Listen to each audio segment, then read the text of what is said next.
What happens when an American icon known for calm composure and quiet charm walks straight into a storm of pointed questions, political jabs, and simmering frustrations on live television? What happens when Captain America himself is suddenly put on the defensive? Not by a villain, not by a critic online, but by Joy Behar in front of a live audience with millions watching. Before we dive into this explosive encounter, don't forget to subscribe to Stage View, and make sure you like this video, drop a comment, and join the community. Because what you're about to witness is something people will be talking about for a long, long time. It begins on a Thursday morning that felt like any other on The View. The studio buzzed with its usual mixture of caffeinated chatter and backstage urgency. Bright lights hummed overhead, audience members murmured like a restless sea, and the hosts took their seats with the crisp assurance of people who had been doing this for decades. But beneath that polished surface, tension had already begun to coil. Chris Evans arrived earlier than expected. He stepped into the studio wearing a simple navy sweater, his posture relaxed, his expression calm. But there was something in his eyes, something tired, something a little guarded. Maybe it was the weight of recent controversies, maybe it was the pressure of constant public scrutiny, or maybe it was the knowledge that The View was never a neutral battlefield. Either way, he carried an awareness that this wasn't just another press stop. As he walked down the hallway, a stagehand whispered to another, "You think they're going to bring it up?" "Of course they are," the other whispered back. Joy's been talking about it all week. Of course, was the reason everyone was on edge. Chris's comments at a recent convention, where he spoke bluntly about politics in Hollywood and criticized certain media personalities for fanning the flames. Joy Behar had taken that personally, at least enough to mention it repeatedly on air. And this morning, the two of them were about to sit only a few feet apart. When Chris stepped onto the stage, the audience erupted into cheers, loud, enthusiastic, the kind of applause that made the room vibrate. He smiled, waved, took his seat at the table. But even then, even amid the warmth of the audience, he knew the energy could turn on a dime. Whoopi Goldberg leaned toward him with a welcoming smile. "Thanks for joining us, Chris. Always good to have you." "Happy to be here," he replied, and though he said it casually, he meant it. He always tried to mean it. Sunny Hostin offered a polite nod. Sarah Haynes beamed with genuine excitement. And then there was Joy, leaning back in her chair, arms crossed, studying him with a sharp-eyed gaze that could slice through steel. The interview began normally enough. Questions about his new film, about his philanthropic work, about the challenges of balancing blockbuster stardom with private life. The audience listened attentively, laughing softly when he joked, cheering when he spoke about charity work, murmuring approval when he discussed mental health advocacy. Everything was smooth, too smooth, perhaps. A false peace before the inevitable break. Then Joy Behar leaned forward, placed her elbows on the table, and said in a voice that cut straight through the pleasant atmosphere, "Chris, I want to jump into something that you said recently, something that rubbed a lot of people the wrong way." All the air in the room shifted. Even the audience, who moments ago was smiling along, seemed to sit up straighter. Chris nodded, waiting.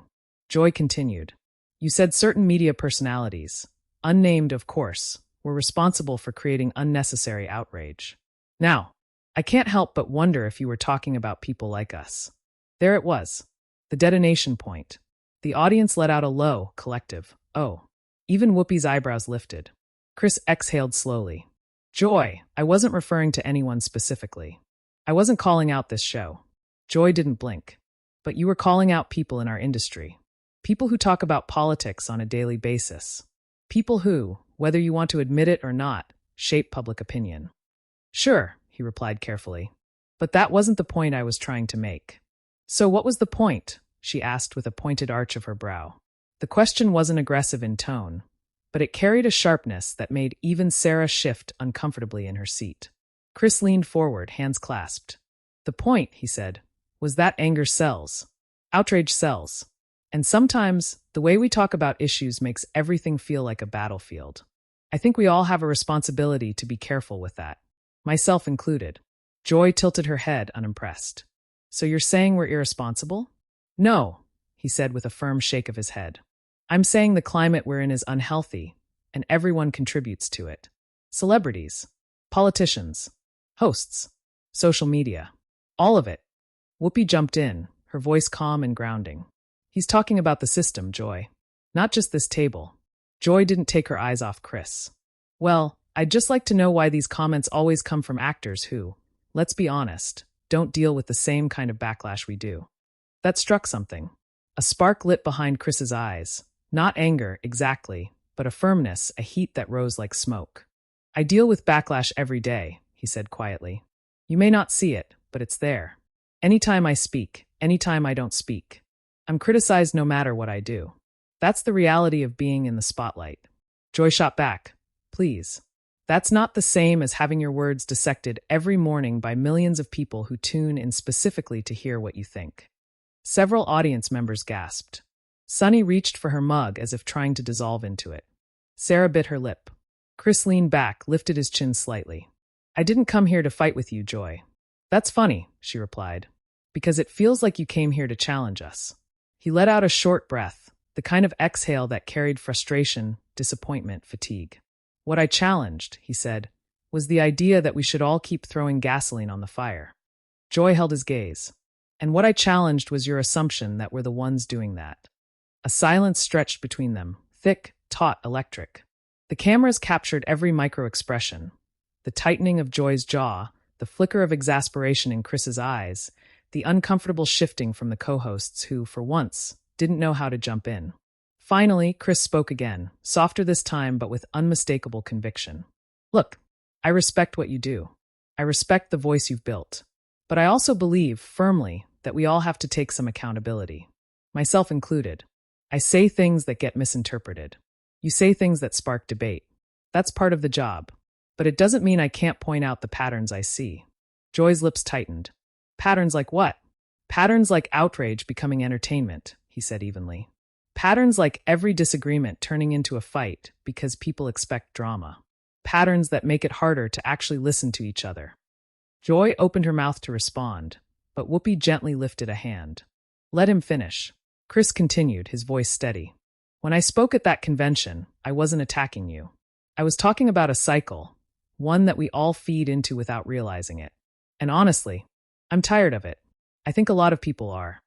For a moment, a flicker of something, understanding maybe, crossed Joy's face. But it vanished quickly, replaced with her usual unwavering stance. So you're saying we're part of the problem, she concluded. I'm saying we're all part of the problem, he corrected.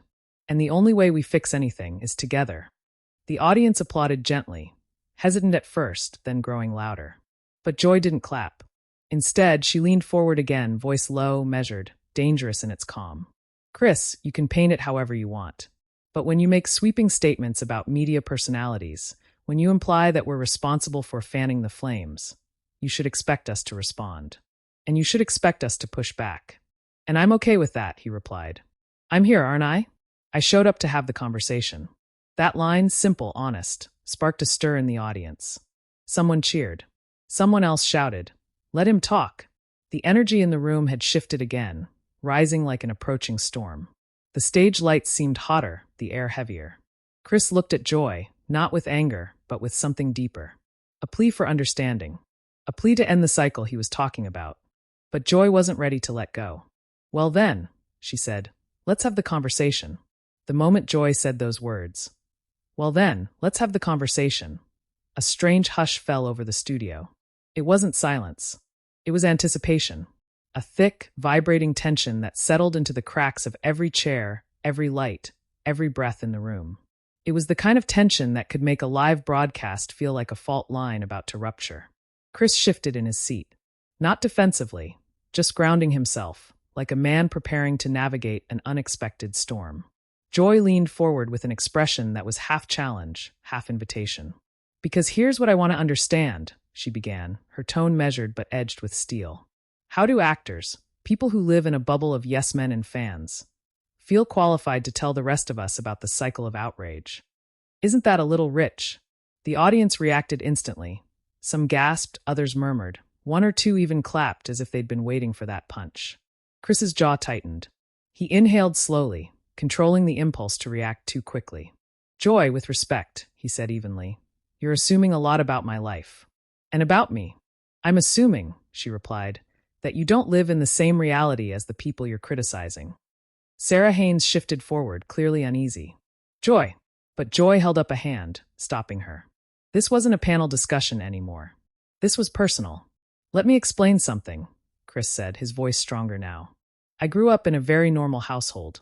Working parents. Middle-class upbringing. I'm not removed from reality. And being in the public eye doesn't make me blind. If anything, it makes everything more intense. Joy raised an eyebrow. Intense? You're an adored movie star. You're Captain America. People love you. And people hate me, he countered. You'd be surprised how many do. That line stunned the room. Even Joy blinked. Chris continued, leaning forward slightly. I've been attacked online.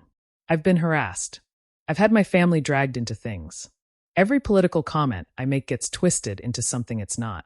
Every silence gets interpreted as a stance. Every stance gets ridiculed by someone. That's the reality.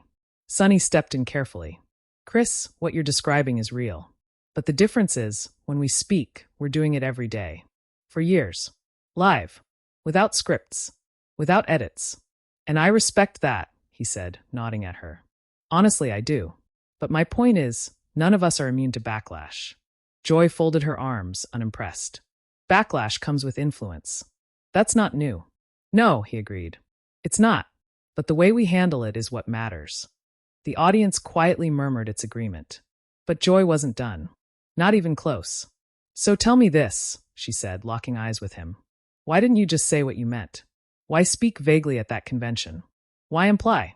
Chris's lips pressed together in a thin line. You could see his patience being tested. Not because he was angry, but because he felt misunderstood. I wasn't trying to imply anything, he said. I was trying to make a broader point, without attacking individuals. That's the problem, she shot back. You actors want to make big statements without owning the consequences. You throw out criticism and then hide behind, oh, I didn't mean anyone specifically. Come on. He looked at her, really looked at her. And in that stare was a kind of calm defiance. I'm not hiding, he said. I'm sitting right here. If I wanted to avoid consequences, I wouldn't have come on the show. I knew this would come up. I knew you'd challenge me. And I still came. A wave of applause rolled through the audience, loud, surprising even the hosts. Whoopi glanced at the crowd, eyebrows raised at the swell of support. Joy waited for the applause to die down. Fine, she said. Then let's talk consequences. She lifted a stack of cards in her hand, notes. Quotes. Receipts. Chris's eyes flickered. He hadn't expected notes. Joy pulled out one card and read it aloud. Outrage culture is fueled by people who profit off public anger. Her gaze rose. Your words. He nodded. Yes. Now tell me, she continued. How is that different from saying that shows like ours manipulate the public? It's different, he said, because I wasn't talking about you. Joy smirked. But you also weren't not talking about us. Chris exhaled. Joy, with all due respect, if I wanted to call out The View, I would have said The View. I'm not the type to dance around things. She tapped the card on the table. Well, you danced around it enough that it landed right here. Whoopi interjected, voice calm but firm. Joy, sometimes people make comments that apply widely. Doesn't mean it's all about us. Joy didn't break her stare. Maybe not. But when someone of his influence says something like that, it affects people like us. Chris nodded slowly. And I understand that. But don't you think the pressure goes both ways? How so? Joy asked skeptically. He held her gaze, unflinching. People watch this show expecting fireworks. They want conflict, outrage, viral moments. And you all feel pressure to deliver that. It's not your fault, it's the system. But it's real. A ripple of shock passed through the studio. Sonny blinked. Sarah looked at Joy.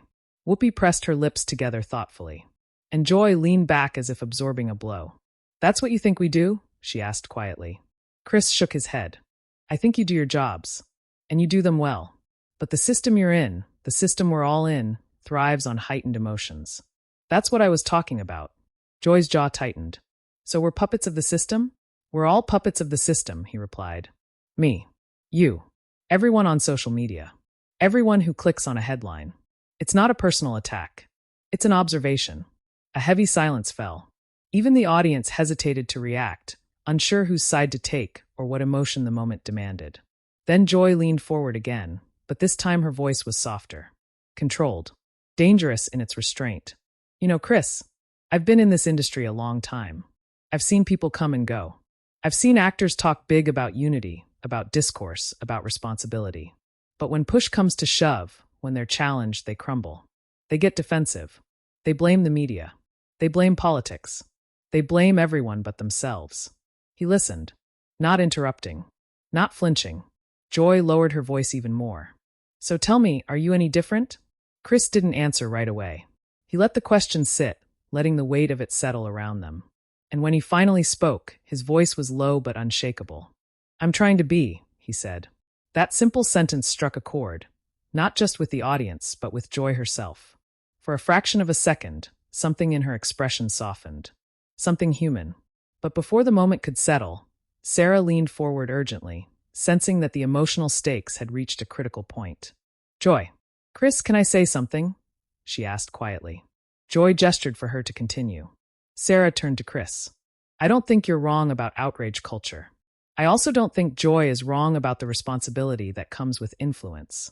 But what I do think is happening is that both of you are talking about the same problem from different angles. Chris nodded slowly, appreciative of the attempt to mediate.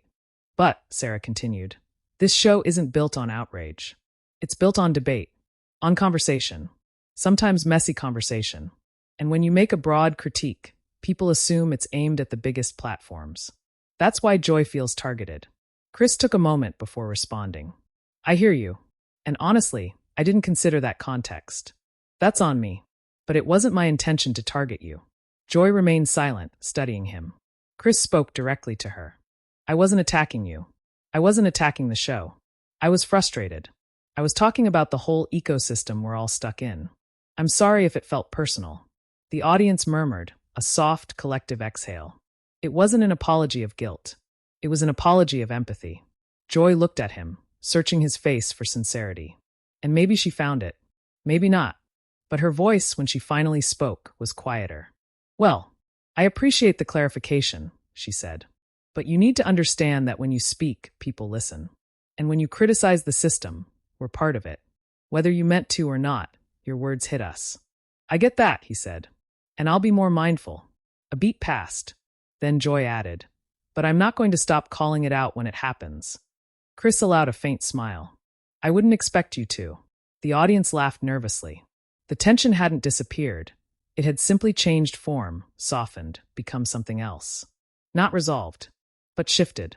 Whoopi rubbed her hands together, breaking the moment. Phew. Okay, let's take a breath, people. The audience laughed again. But just as the room finally began to relax, a producer off camera signaled frantically to Whoopi. A breaking news alert. A live update.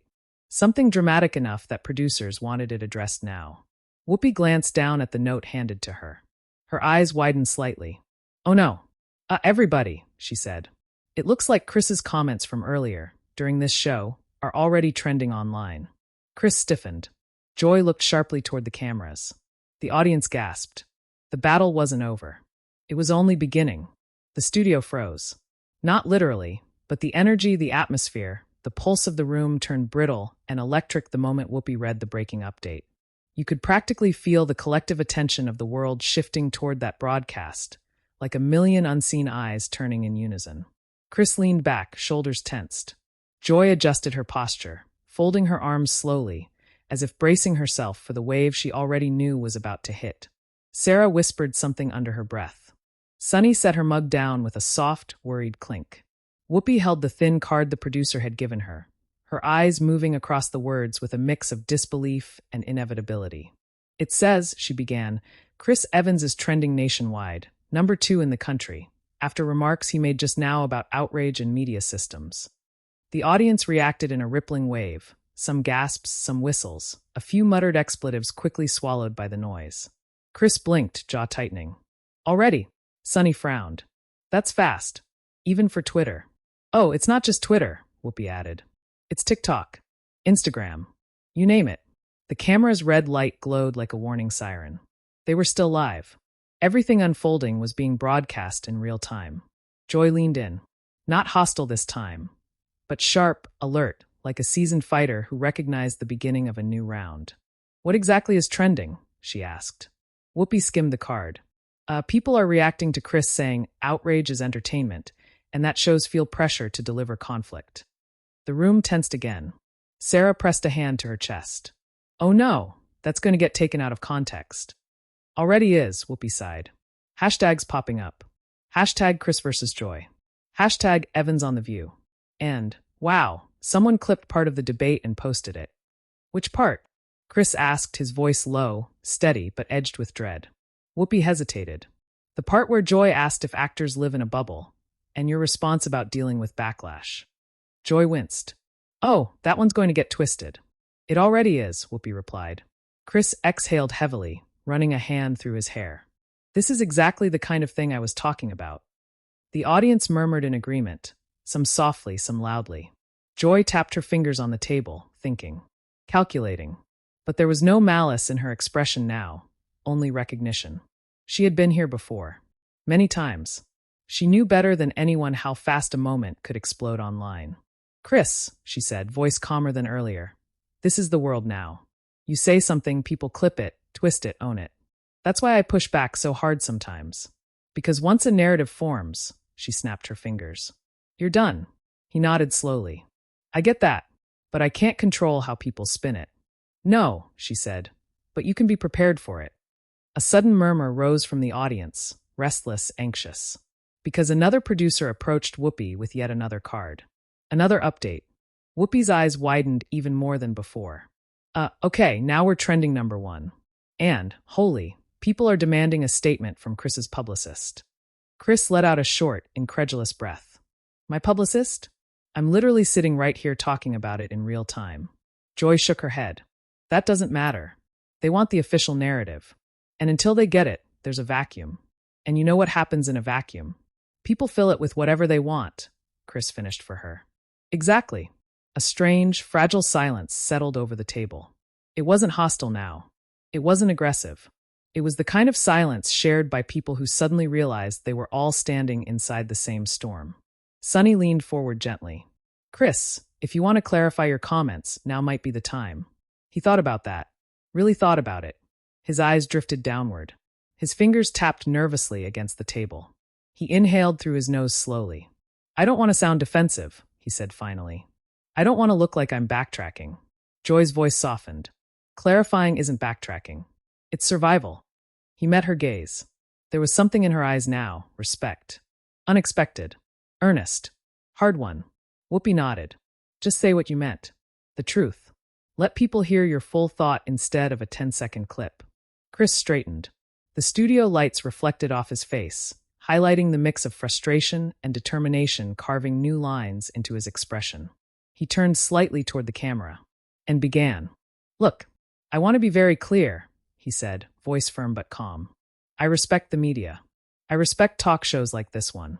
I respect the conversations that happen here.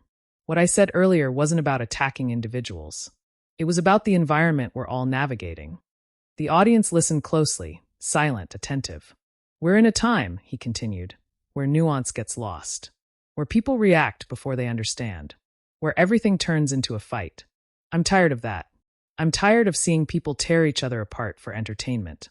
Joy watched him intently, her expression unreadable. And, Chris added, I'm tired of being part of that cycle myself. I'm not perfect.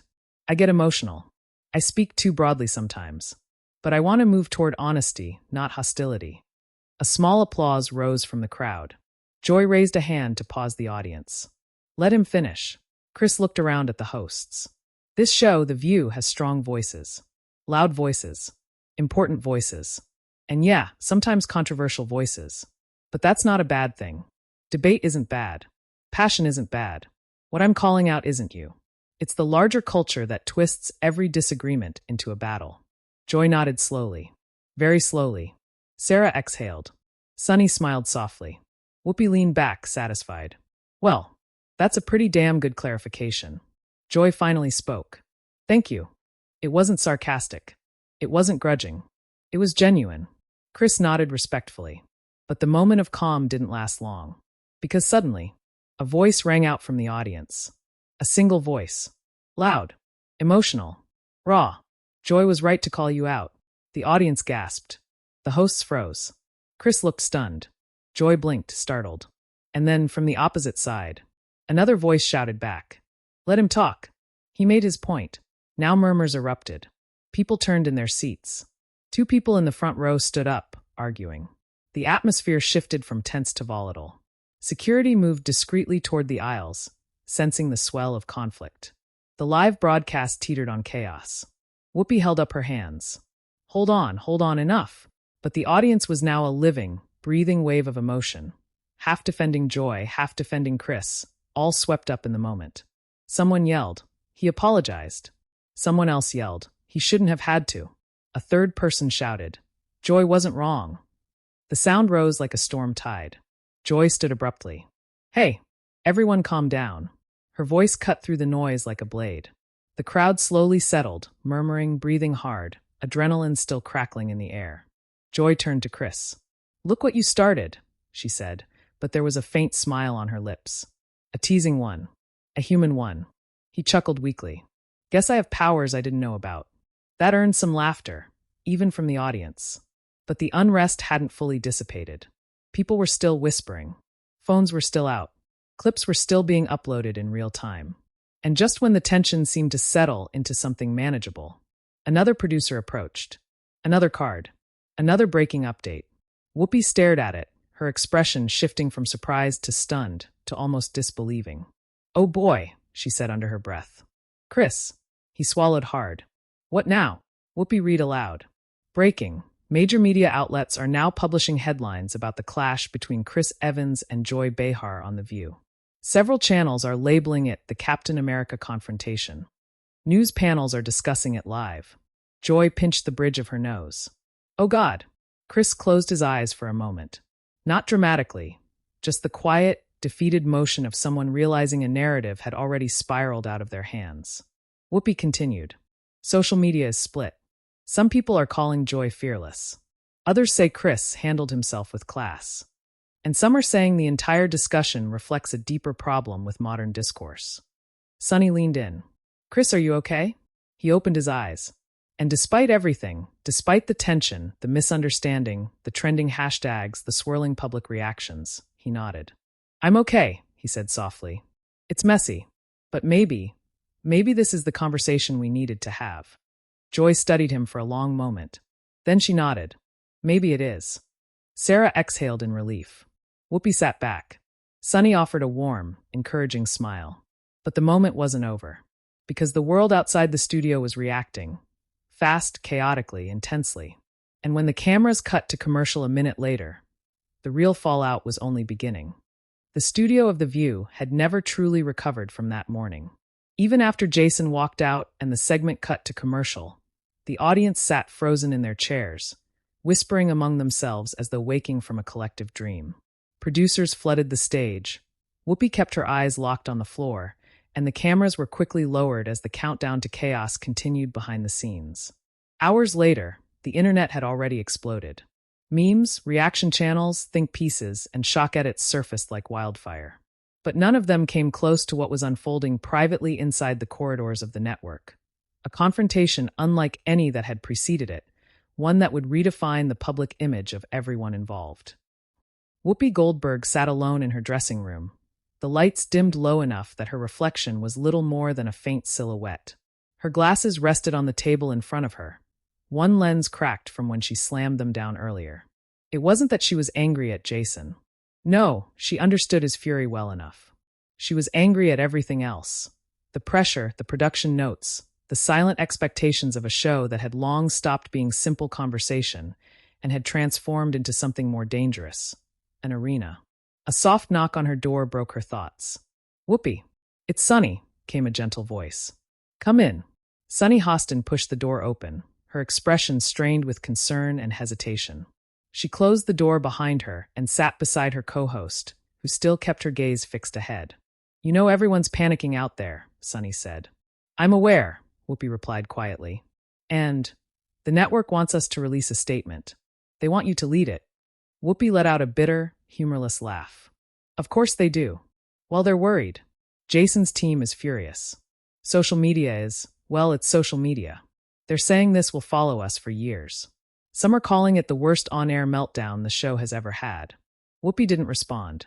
The silence stretched on until Sonny spoke again. "Whoopi, what happened out there?" "Really?" Finally, Whoopi turned to look at her. Her voice was softer now, almost fragile. I did what they wanted, she said. The producers wanted a punchy segment, something emotional, something raw, something that would trend. They practically begged me to push him. She paused, exhaling slowly. And I did. Sunny's expression shifted from concern to understanding, and then disappointment. And now they want you to fix it? Like always, Whoopi said quietly.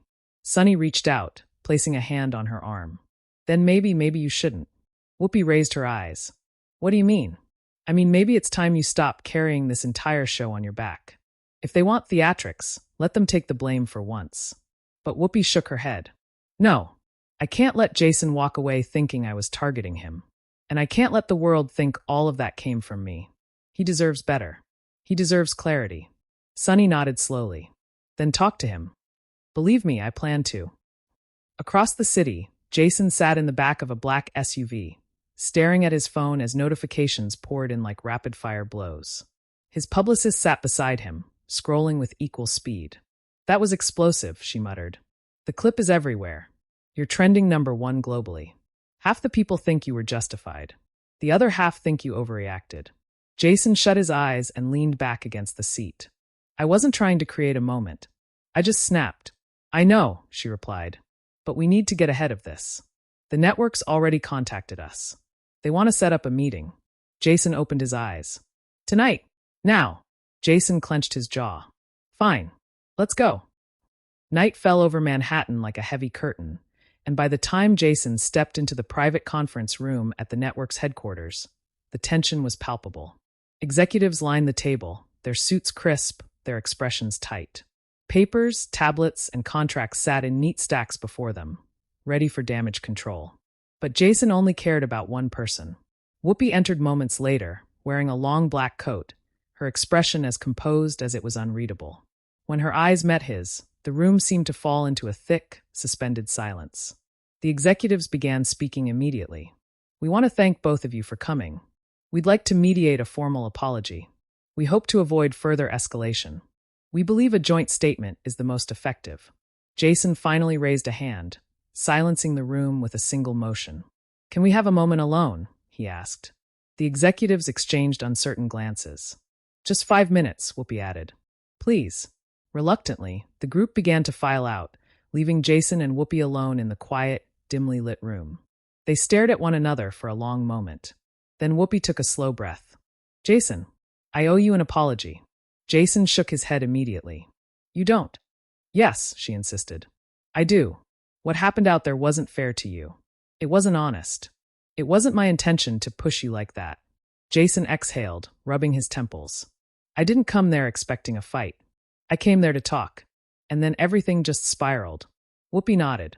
Because the producers wanted it to. They fed me questions. They told me to dig into your personal life. They framed it as necessary. As journalism. It wasn't. It was exploitation. Jason stared at her, searching her face for any sign of insincerity. He found none. So you weren't trying to provoke me? He asked quietly. Not on my own, she said. Not from my heart. Jason leaned back, absorbing her words. I appreciate the honesty. A beat passed. But, Whoopi said softly, I still shouldn't have gone there. I crossed a line. Jason gave a faint, tired smile. We both did. Another moment of silence. Then Whoopi stepped forward, lowering her voice. You know, this show has broken me in ways most people don't see, she said. Years of pressure. Years of being told to stir the pot. I've lost parts of myself in the process. Today was a wake-up call. Jason looked at her more closely now, understanding dawning over him. Are you okay? Whoopi let out a breath that trembled slightly. I will be, but I need to make a change. Maybe many changes. Jason nodded. If there's anything I can do. There is, she interrupted gently. Let's end this the right way. Not with fights. Not with statements from PR teams. She paused. But with a conversation. A real one. Off camera. No producers. Just you and me. Jason considered the offer carefully. Then he extended his hand. I'd like that. She smiled, really smiled, for the first time all day, and took his hand firmly. The next morning, viewers tuned in expecting fireworks, tension, apologies crafted by legal departments. Instead, Whoopi opened the show with a calm, steady voice, speaking not to cameras but to people. Yesterday, things got heated. And sometimes we forget that behind every headline, behind every celebrity, behind every story, there is a real human being. Jason and I spoke last night, not as guests and hosts, not as personalities, but as people. And we want to move forward with understanding, not spectacle. There was no sensationalism, no forced drama, just honesty. And Jason, watching from home, smiled softly. The storm had passed, not because the world calmed it, but because two people chose to step out of it. And though the internet continued doing what the internet does, spinning, dissecting, dramatizing, the true ending lived only in that quiet room the night before, where two voices met without cameras, without narratives, without agendas. Just truth. And for the first time in a long time, that was enough.